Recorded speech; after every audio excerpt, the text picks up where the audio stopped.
ભારત સરકાર દ્વારા national fertiliser cells framework રાસાયણિક ખાતર વિતરણ સંબંધી યોજના લાગુ ન કરતા વૈકલ્પિક વ્યવસ્થા ચાલુ રાખવા અંગે કેન્દ્રીય કૃષિ મંત્રી શ્રી શિવરાજસિંહ ચૌહાણ અને કેન્દ્રીય ઉર્વક મંત્રી શ્રી જેપી નડ્ડા સાહેબ અને સાબરકાંઠાના સાંસદ શ્રીમતી શોભનાબેન બારૈયા રજૂઆત કરતા ભારતીય કિસાન સંઘના રાષ્ટ્રીય મંત્રી શ્રી બાબુભાઈ કે પટેલ ભારત સરકાર દ્વારા ચાલુ વર્ષે નેશનલ ફર્ટિલાઇઝર ફ્રેમવર્ક રાસાયણિક ખાતર વિતરણ અંગે દેશભરના તમામ રાજ્યોના 2 જિલ્લાઓને ખરીફ સિઝનથી ચાલુ કરવાનું કરેલ છે। ત્યારે ભારતીય કિસાન સંઘ દ્વારા સતત નાયબ કલેક્ટર સુધી રજૂઆત કરેલ છે અને તમામ ભારતીય કિસાન સંઘ અભ્યાસ કરી રહેલ ત્રુટિઓ અંગેની રજૂઆત ગુજરાતના કૃષિ મંત્રીને 21 જેટલા મુદ્દાઓની કરેલ હતી, જે અંગે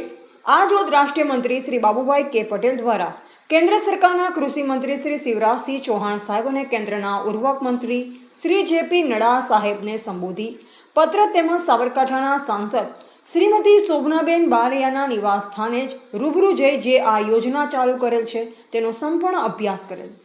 અને તેને આ મુદ્દા અંગે રજૂઆત કરેલ, જેમાં હાલમાં વૈકલ્પિક રીતે ખાતર વિતરણ ચાલુ રાખવા અને મળતી માહિતી મુજબ ગુજરાતના સરકાર દ્વારા ટેકનિકલ 25 મુદ્દા અંગેની રજૂઆત કૃષિ મંત્રી દ્વારા ભારત સરકારને કરેલ છે।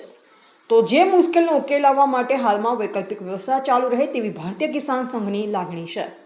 રિપોર્ટર જયેશ ઠાકોર સાથે શૈલેષ પટેલ, જિલ્લા બ્યુરો ચીફ, સાબરકાંઠા।